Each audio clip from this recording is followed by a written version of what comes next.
السلام علیکم ورحمۃ اللہ وبرکاتہ۔ معزز سامعین، جمعہ 3 جمادی الاخری 1443 ہجری مطابق 7 جنوری 2022 کے عربی خطبے کا اردو ترجمہ آپ سننے جا رہے ہیں۔ بسم اللہ الرحمن الرحیم، الحمد للہ رب العالمین، والصلاة والسلام علی حبیب اللہ المصطفى الامین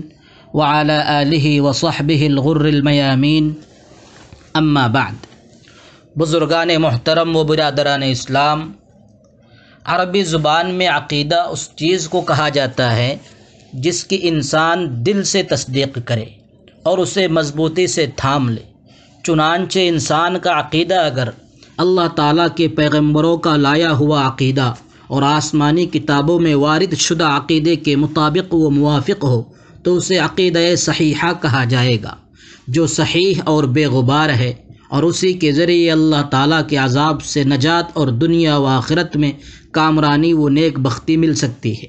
اور اگر اس کا عقیدہ اللہ تعالیٰ کے انبیاء کرام کے لائے ہوئے اور اپنی نازل کردہ کتابوں میں بیان کردہ عقیدے کے مخالف ہو تو یہ صاحب عقیدے کے لیے عذاب خداوندی اور دنیا و آخرت کی تباہی و بربادی کا باعث ہوگا۔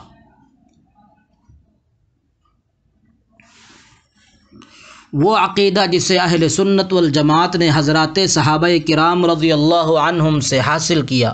اور حضرات صحابہ کرام نے حضور اکرم صلی اللہ تعالیٰ علیہ وسلم سے حاصل کیا، وہ یہ ہیں: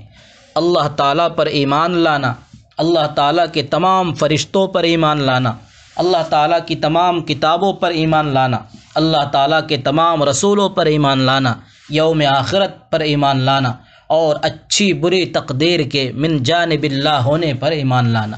یہ 6 چیزیں عقیدے کے حوالے سے اصل الاصول اور بنیاد ہیں، جن پر تمام انبیاء کرام علیہم السلام اور تمام شریعتوں کا اتفاق ہے۔ انہی 6 چیزوں کے بارے میں تمام آسمانی کتابیں نازل ہوئی۔ چنانچہ کسی شخص کا ایمان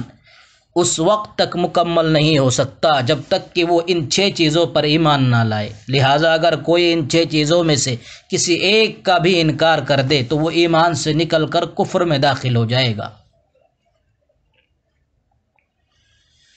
اللہ تعالیٰ پر ایمان لانے کا مطلب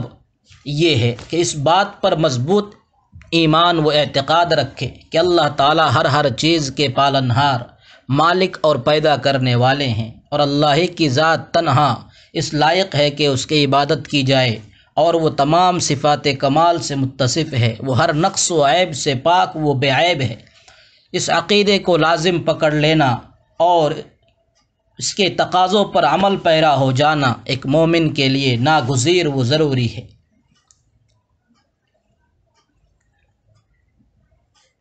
ایمان باللہ 4 چیزوں پر مشتمل ہے۔ پہلی چیز اللہ تعالیٰ کے وجود پر ایمان لانا، اور اللہ تعالیٰ کے وجود پر فطرت، شریعت اور عقل و حس ساری چیزیں دلالت کرتی ہیں۔ چنانچہ اللہ تعالیٰ کے وجود پر فطرت کی دلالت یہ ہے کہ ہر مخلوق کو سابقہ کسی غور و فکر اور تعلیم و تربیت کے بغیر فطرت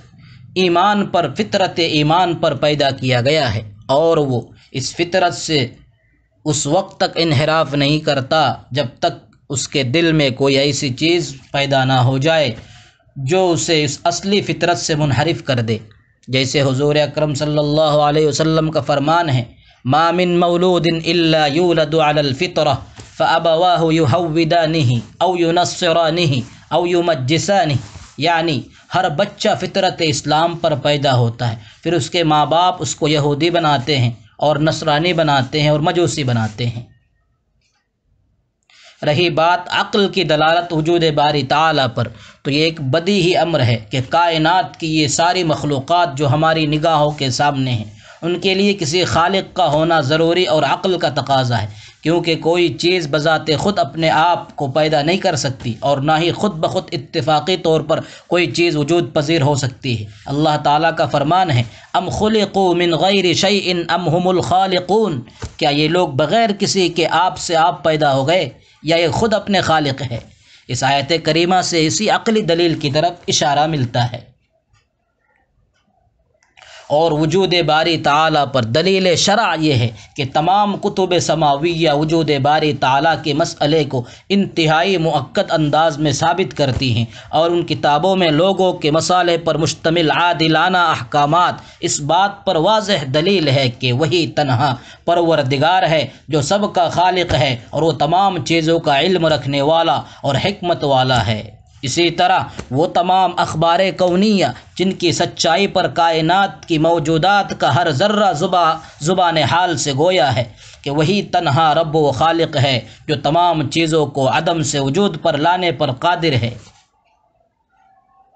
اسی طرح وجود باری تعالیٰ پر عقلی اور حسی دلیل یہ ہے کہ ہم دیکھتے ہیں کہ پریشان حال اپنی پریشانی میں اسی کو پکارتا ہے، اور وہ پکارنے والوں کی پکار کو سن کر اسے قبول کرتے ہیں، اور مصیبت زدوں کی وہی مدد کرتا ہے۔ یہ اس ذات برحق پر واضح دلیل ہے، نیز اس پر قرآن و حدیث کی بے شمار نصوص دلالت کرتی ہیں، جیسے اللہ تعالیٰ کا فرمان ہے وَنُوحًا إِذْ نَادَى مِن قَبْلُ فَاسْتَجَبْنَا لَهُ فَنَجَّيْنَاهُ وَأَهْلَهُ مِنَ الْكَرْبِ الْعَظِيمِ، اور نوح کو بھی ہم نے حکمت اور علم عطا کیا۔ وہ وقت یاد کرو